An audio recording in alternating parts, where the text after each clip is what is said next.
You ask Tiger to solve. This deals with linear equations with one unknown. The final result is k equals 185/84. Let's solve it step by step. Simplify the expression. Group like terms.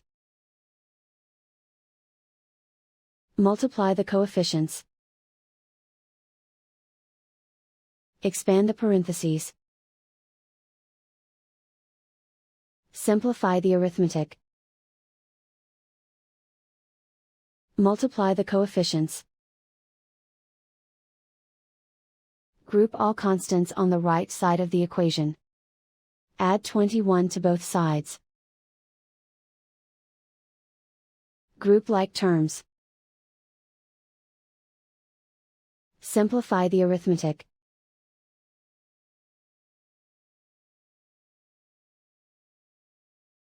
Isolate the k. Divide both sides by 84. Simplify the fraction.